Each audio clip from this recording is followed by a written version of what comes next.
welcome to our latest edition of the Wrfl web TV show. What we're doing in this edition is celebrating the Division 1 and Division 2 premiership winners. I'm Kevin Hillier, with me is Steve Tom. We had two fantastic days of grand finals here at Avalon Airport Oval. That's where we're filming this, at the Wrfl Football Club.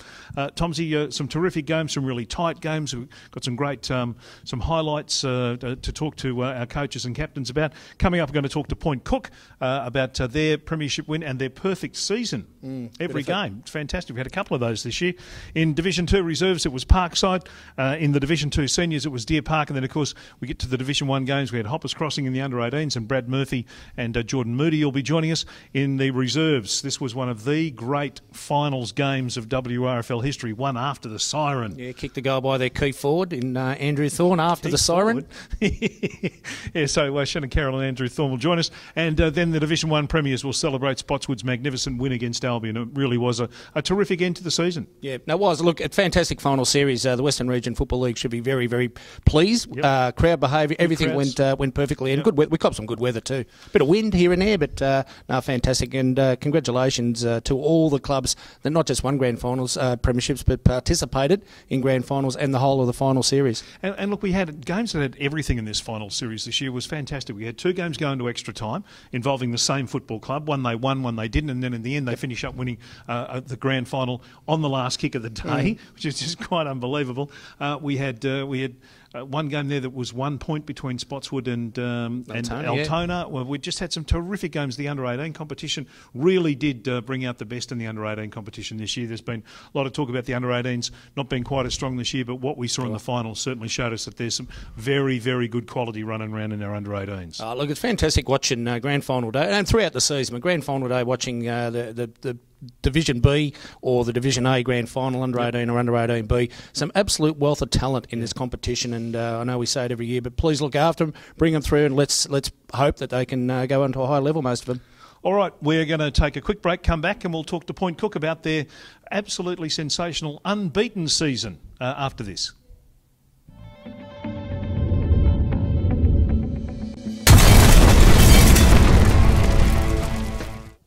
Welcome back to the Western Region Football League Premiers edition of our web TV show with Kevin Hillier and Steve Tom. And joining us now, John Reardon and Jordan Lampy from the premiership-winning Point Cook Football Club. Jordan, mate, the perfect season. You didn't drop one. No, we didn't, mate. Just got close to round 1 point win over Deer Park, and played them again in the grand final and managed to beat them again. Well, let's have a look at that grand final score. 12-9-81, Deer Park 6-10-46. You're pretty much in control of that game all day from what I saw. Yeah, from the start of the game, we kicked like the first 6 goals. So from there, we pretty much had control of the game. And they came back once, but we counted that, I guess, and played what we've been doing all year, I guess. John, a great thrill on the premiership with the kids. I mean, it's fantastic. Some good talent coming through the system down at Point Cook. Yeah, it certainly is, Tomsy. Some great kids coming through. A lot of the side that played this season are going to continue playing under 18s again next season. So there's a lot of good depth there, and we're lucky enough to obviously get the game at the end of the year. Are you doing the job again next year? No, I'm not now. I've decided to sit down with my wife after the season and decided I'll probably have a year off. And yeah, I've been happy with the decision I've made, and yeah, I do a bit of travel. So I come from Gisborne, and it's a bit of travel getting to the game. But as much as I've loved it, I decided just to have a season off. John, how many of the boys are still eligible for under 18s next year? Yeah, I think we had about 32 on the list, and there's about 20 guys, Kev, that are going to stick around next year and play under 18s again. Okay, Geordie, what are you doing next year? Mate, I haven't made my decision yet. I wouldn't have a clue. Don't know. Just been enjoying the premiership win. Yeah, that's it. I'm looking for a senior club to play at, but I haven't made a decision yet. So. Now, obviously, the Point Cook seniors play in the amateur competition. Are you looking at playing for a WRFL club, or you're looking at other areas, or how far do you want to take your footy? I'll most likely be leaving Point Cook, so I'm leaving with a grand final win. But then again, I don't know where I'm going to go. So.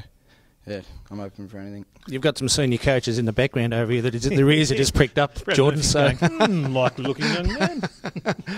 Jordan, is that your first premiership, or you played in a couple before? Yeah, it's my first premiership. We've gone a season undefeated the whole way back in under 12s, but then we lost to Deer Park. Yep. No, sorry, Caroline Springs.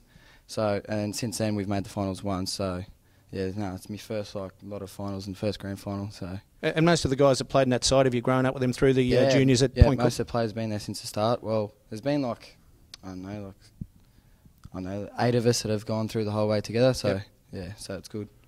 And just your thrill of the grand final, John. I mean, I know it's as for the players, for the young guys, it's fantastic. But as a coach, I mean, they're not under 12s, under 14s. They're men. They're young men. Yeah, that's right, Tomsy. And you know, we worked so hard during the year. We had a practice game, one practice game at the start, and we played a side from the Ballarat League. Didn't kick a goal. And we obviously went into that game with no structures, no game plan or anything. Just wanted to see how the boys went. It was a good hit out for us. I threw some structures, game plans to the guys, and they took it on board, and they carried the whole season out with that. And it was a credit to the boys; they were fantastic. After the game, I tell you, it was just relief, mate. For the next 3 nights after that, I slept 10-hour nights, so I was mentally drained. But you know what? It was a great thrill, though. Stuff. Yeah. Going into that grand final and the fact that you hadn't been defeated at all during the year, did the boys feel the pressure of that? Yeah, everyone felt the pressure. Like, no one knew we were going to win. It's the grand final, you never know what's going to happen. So we were all a little bit nervous, and obviously got to bed early. And I don't know, we actually did not know what was going to happen. But once we put the score on the board, and then from there we just cruised along, I guess. Well, congratulations on your second division under-18 premiership. Enjoy it, whatever you go on to, Jordan. All the best of luck to you, mate. Thanks, mate. And John, congratulations. You can go and spend some time with the family now. Get the brownie points back. All right. The Point Cook under-18 premiers in Division 2. Back with more after this.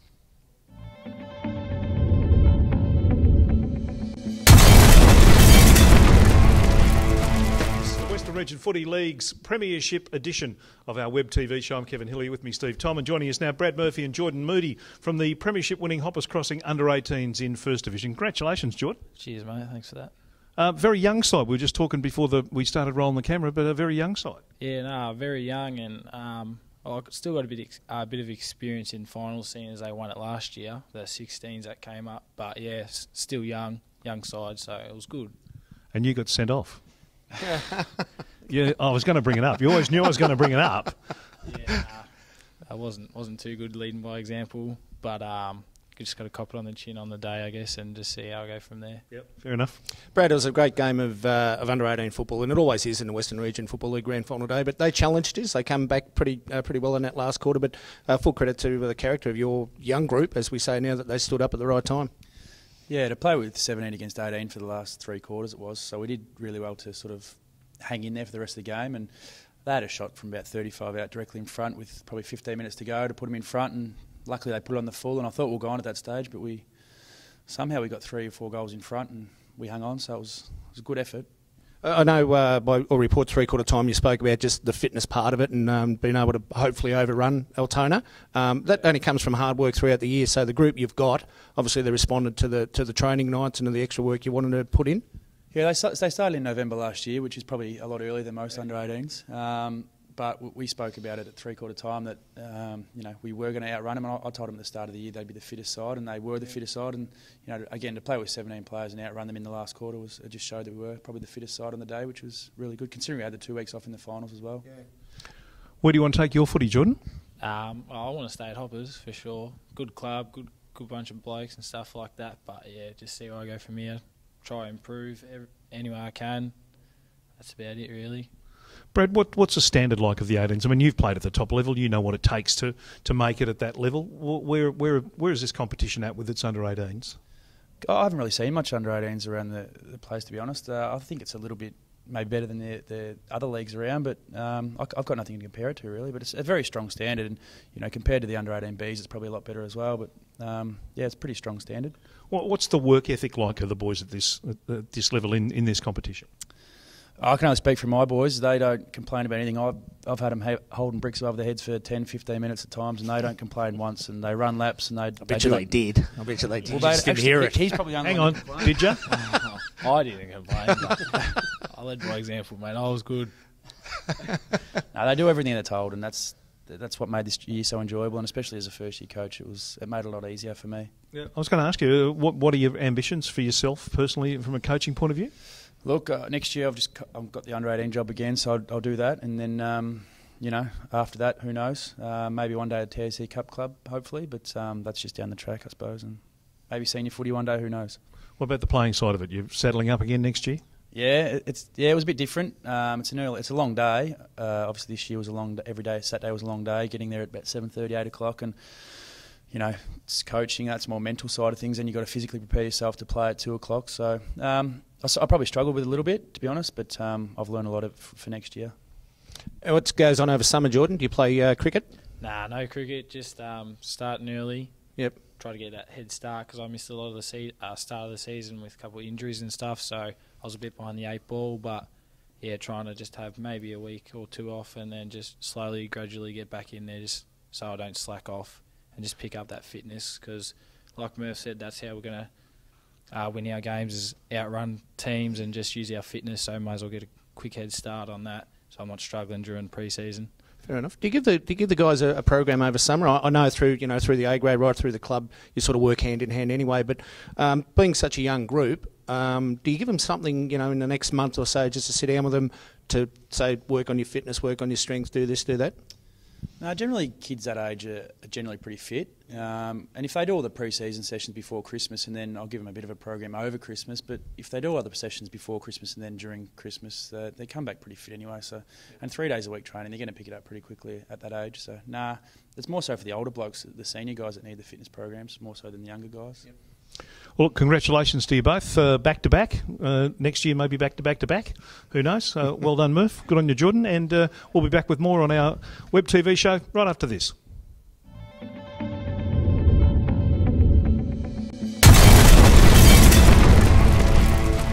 Welcome back. It's the Western Region Football League's Premiership special edition of the web TV show. We're joining all the premiers in our First Division and Second Division for 2011 times. Now, this was one of the games of the final series. In fact, this club was responsible for 3 of the most memorable games of the final series. I'm talking about the Sunshine Football Club. We'll read it out officially. 13-12-90. They defeated Hoppers Crossing 13-9-87. Tomsy, take us through those last thrilling moments of the game. I think Shannon's the one who might have to at the end, mate, because I looked down at about a minute ago and he was Andrew Thorne, who's the captain and obviously the coach of the side. A minute ago, and I thought you just the look on your face, you thought that's it. Hoppers have they got the lead and you weren't going to get it back. But those last couple of minutes, when the ball come forward, or the last seconds of the ball come forward, and all of a sudden there was a mark or a free kick actually awarded to the captain, who you pushed forward as good coaches do in desperate situations, to Andrew Thorne, and he had a shot. Tell us about your thoughts at that moment. I thought Hoppers had come from behind and actually buried us, Tomsy, but when the ball went up out on the edge to the outer wing in the last couple of minutes, I looked to my assistant and I said, this is our last roll of the dice here. And then when Thorny lined up for the shot, I'm not sure whether I really wanted to look at the goal or not, and I decided to just for closure. Yeah. And then I actually didn't see it go through. I just saw all the boys start running. Yeah. So, yeah, it was a pretty memorable moment. And just that siren went. I mean, it was hard from where we were upstairs, but the siren went, and all of a sudden, pandemonium broke loose. Before you've even had a shot at goal, mind you, at this stage, and I think everyone from Hoppers to the Sunshine Kangaroo supporters. I don't even know if Debbie Connor had run on the ground at that stage, but you could hear us still, the rant and raving going on. Yeah. But just the thrill. I mean, to kick a goal after the siren. Andrew can take us through in a minute, mate. But as a coach, what a great feeling. Unbelievable feeling, especially my first year as coaching. As I said to the boys after the game, very proud of them. We actually, with the injuries to the seniors in the last, bit of the year, I think we had 11 reserves players playing seniors in the last game. So throughout the year, we've had to manipulate wins in a way that, to get us in the position we're in. And I think, full credit to not only Andrew, but the rest of the side for just showing what fight they had. It's just phenomenal. It's something, obviously being a premiership side, you never forget, but from where we come from halfway through the year, just remarkable, really. Andrew, I want to ask you, most remarkable final series, before we talk about the actual grand final, the final series itself, two games went to extra time. One you won, one you missed out on, but just the resilience and the mental stress that would have put on you and your players? Oh, look, it's just a credit to the boys, because those 2 draws I didn't actually play in, and their fight and determination to get over. Well, we got over Spotswood, unfortunately dropped it against Hoppers, but geez, they've been sensational. Heart just in your throat the whole time. But and against Albion as well, just amazing. Now, I know these boys will back me up on this. We're standing watching this. The siren goes. You've got the ball in your hands, and we spoke about it on the ground after the game on the radio. But it was the most laconic, nonchalant, casual kick for goal I reckon I've ever seen any bloke take in my life, and it was for a premiership. It's probably the worst bloke to have the ball. I've been back in all my career. I've kicked, 9, I think, goals this year. Probably had 13 shots in my whole career. I just thought, don't think about this too much, Thorny, get it up.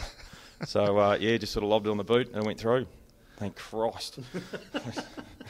And that split second after you actually realised that it had gone through, what goes through your head there, or did you not have a chance because everyone had come running from 750,000 different angles at you? I don't really know. It's a little bit surreal, actually, and it still is now. I think Rusty Schofield was behind me and he just hammered me from behind. And that's just, So, look, it's every boy's dream. And I remember playing the football ground behind my place, doing that, run around, blast half the siren. But just incredible, retiring and get to win a premiership. It's incredible.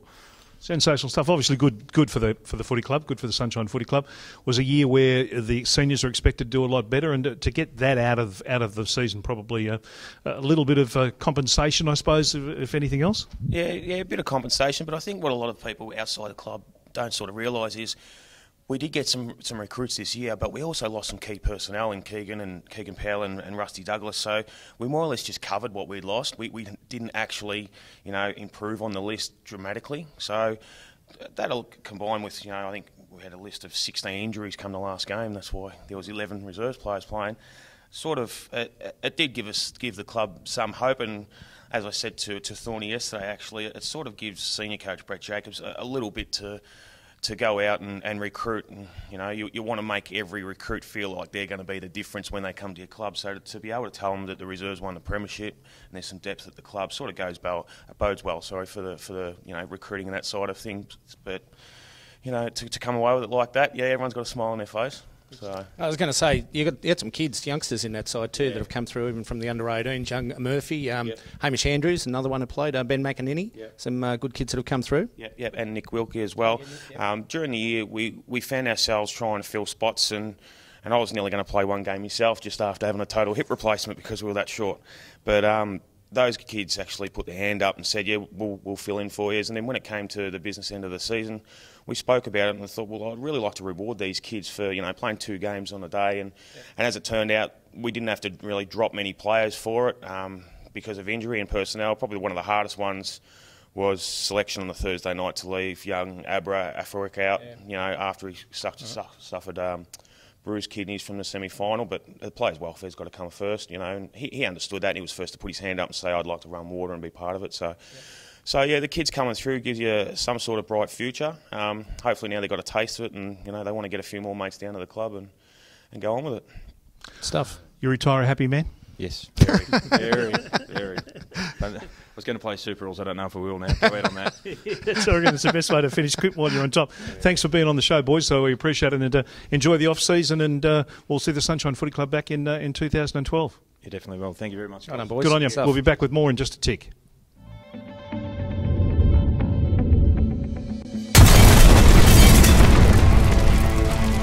Western Region Football League Special Grand Final Premiership edition of our web TV show. I'm Kevin Hillier, with me Steve Tom, and with us the Division 1 premiers for 2011, Chris O'Keefe and Ray Jensen from the Spotswood Footy Club. Congratulations, Jenna. Cheers, mate. It was a good win. We'll say that. Now, we're doing this actually on the Tuesday after the Saturday night, so the boys have put in a fairly hefty campaign between Saturday afternoon at 5 o'clock and at 6 o'clock on Tuesday night. Good celebrations? Yeah, you can probably tell by the voice. I'm a bit husky. Saturday leads into Sunday and Monday, and a bit of a rest day Tuesday today. So, yeah, it was not too bad. Let's talk about the game, Ockie. It started. They could have put you away in the first quarter, but you fought back, and it's the Spotswood way to stay in games. Yeah, absolutely. We got at quarter time. When I was speaking to Jules about sort of what's happening out there, and he said. He said we could be, 6 or 7 goals down here, but we're not. It's only 3 goals in it, and that's the best they're going to throw at us for a first quarter. So if we just stay real positive and keep working and doing the stuff that we spoke about, especially pre-game, then, it'll start happening for us and turn our way. So, and he was right. So, we were able to really start winning the contested footy after quarter time and get that. We had a rule that we were just going to play on at all costs and take the game on right from the outset. And the more the game went on, the more we did that, and the more we controlled it. Yep. Boys, I thought the third quarter was brilliant. Really, that press, what a squeeze, whatever they want to call it these days, it's just a pressure zone. You've applied that against Albion, and you can see them starting to struggle a little bit. They couldn't get it out of their back line, and you just lifted as it went along. Out there on the ground, obviously, did you sense that was happening? Yeah, absolutely. Like, it only takes that first one for them not to get through, and then everyone really pipes up. And the best thing about, the zones and whatnot these days is that, the last probably 6 or 7 weeks for us, everyone has really bought into it. There's been times when it's fallen apart because guys aren't concentrating or, they're not staying in the game as much as they should be. So, but all finals time, I thought we did it very, very well. Sometimes the old nets behind the goals don't help us with the quick kick-ins, but but look, and that was it's really good, and it becomes contagious. From, as I said, like the first guy that ends up stopping it or getting a tackle on, then all of a sudden it's just everyone pounces, and the boys really enjoy sort of putting that pressure on and making teams really think about what they have to do and putting them under, to the sword a little bit. So it was good. Do you know, from your point of view, your midfield runners, the Langlands boys, Torrin Baker, Chase Morgan, from your point of view, I mean, you're knocking the ball down to them, yourself and Bondi, and they really did deliver, didn't they, on the day? They did. They just need to start backing me a bit more. They kept running the other way in the first quarter. But no, when you've got a midfield guys like that on your side, it makes it a lot easier. To add Torrin and Tommy Langlands in with Chris this year, it's been a bonus for us, absolutely. I thought he was a half-forward flanker. I didn't realise. Did you play in the ball? Key forward now. So you get a sniff of goals late in the season, Ockie, and you just want to continue it. Geno, fair to say you've had a decorated career in this competition. I mean, it's been very, very successful. The love-hate relationship from opposition supporters towards yourself. No love, just hate. Well, yes, there's a lot but you got to say you walk at this stage, as far as we know, you've retired from playing senior football. You're just going to concentrate on playing reserves in the future. You must feel pretty proud of what you have achieved. Yeah, absolutely. You talk about the success I've had. There's a lot of lean years there at Seddon. Okay, we won a B-grade premiership, but I know what it's like to hand out 20, 30 goal wins now, being playing for Spotswood, but I also know what it's like to cop those losses. So when you do win these premierships, it means a lot more. There's guys like the Langlands and the Bonds that have been Spotswood, all have known success, and you can be envious of that.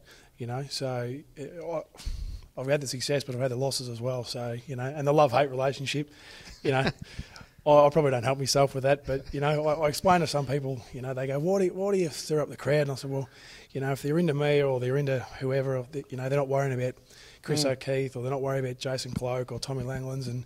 9 times out of 10, there's players out on the ground to start getting into me, and all of a sudden these guys have ducked out the back with a footy. So I've got thick skin and I can cop it. I think it's been brilliant to watch, and I sincerely mean that. As I say, just sitting there sometimes cringing what Ray Jensen's done, and all of a sudden a week later doing something brilliant. But your leadership through the years at Seddon and also at Spotswood, it's just been brilliant, mate. And I congratulate you for what you've given to this competition and the Spotswood Football Club and the Seddon Football Club. Ockie, yourself, mate, obviously this coaching game's good. We spoke to Shannon Carroll earlier on, his first year as coach, the reserves coach at Sunshine Kangaroos. But yourself, there's another 15, 20 years of coaching ahead. Oh, yeah, maybe. I doubt it, though.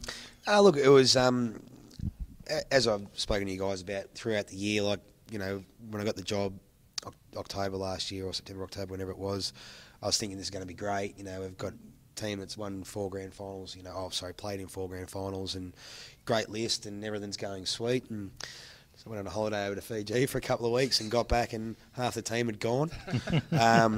Snuck off.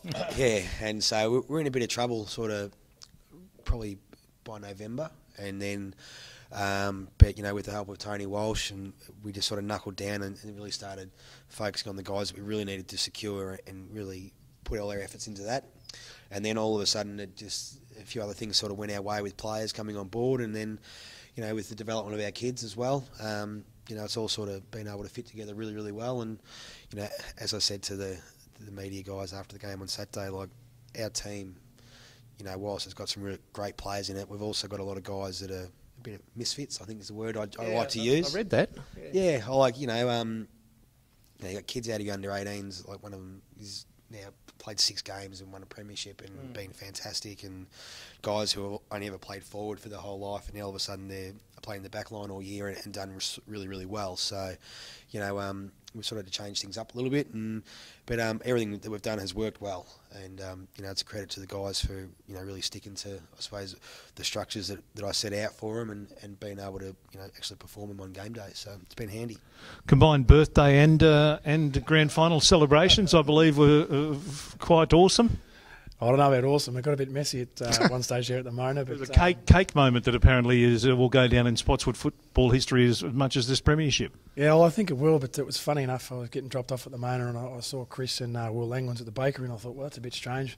But I couldn't be bothered walking that far, so I just drove past them. Maybe I should have stopped and got a lift, and I would have been able to destroy a couple of cakes and ended up over my head. So, but it's all the good fun, and Chris dragged all the players and everyone outside, and so we've got a special announcement for Ray, and I'm thinking, hang on, there's something not right here. And I'm looking above me and around me, and Cluffy's next to me, and Jeremy's next to me. I'm like, hang on a minute, there's a couple of big blokes here, and the birthday song finish, and a couple of cream cakes over their head and in the face. And then Chase Morgan in fine form started a food fight. So it was, it was interesting. But you appreciate those things. It's it's a bit of love, I think.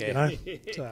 Ockie, you've already got about a dozen of this premiership team locked away for next year? Yeah, absolutely. We actually did something yesterday, which we did for the first time, and we got all the guys that had played in the premiership, as well as probably about half a dozen others, into the change rooms at about midday yesterday, and handed out all next year's contracts. And I think we got about 7 or 8 of them back that hadn't been signed.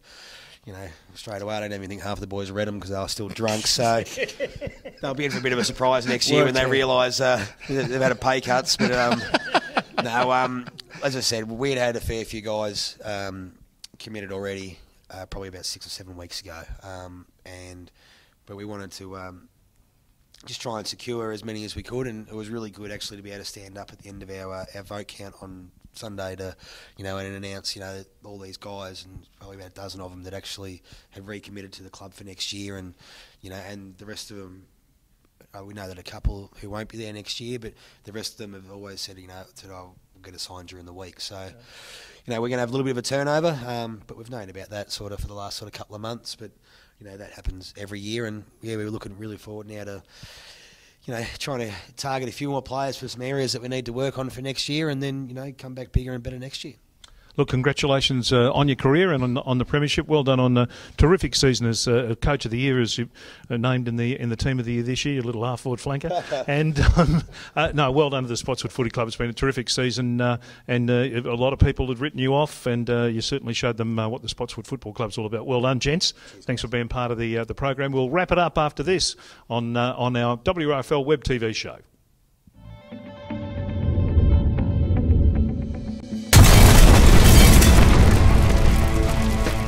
That's it for season 2011, Tomsy. At times there I thought it would never end, but then it seemed to come really quickly when it did. I think right throughout the competition, everyone will be saying, "Oh, I'm glad it's over." Give it 7 days, give it 2 weeks, everyone will be sweating for football to happen again. Absolutely. Look, it's been a terrific season. We've thoroughly enjoyed bringing you the 6 editions of the Wrfl web TV show, plus, of course, the radio coverage through 88.9 every week. It's been good stuff. I want to thank our guests from our show today, from Point Cook, John Reardon and Jordan Lampy. We also had Brad Murphy and Jordan Moody from the Hoppers Crossing Footy Club, Shannon Carroll and Andrew Thorne, the superstar from the Sunshine, I only say that because he's still in the room, from the Sunshine Football Club, and of course Chris O'Keefe and Big Ray Jensen from the Spotswood Footy Club. Now it is our special grand final premiership edition, and I thought, Tomsy, it's only fitting we should hold the cup up at the end. This is ours. There we go. This is as good as it gets for us. It's as near as we'll get to a premiership cup, and hopefully we'll get our hands on another one next year. Thanks for watching. See you soon.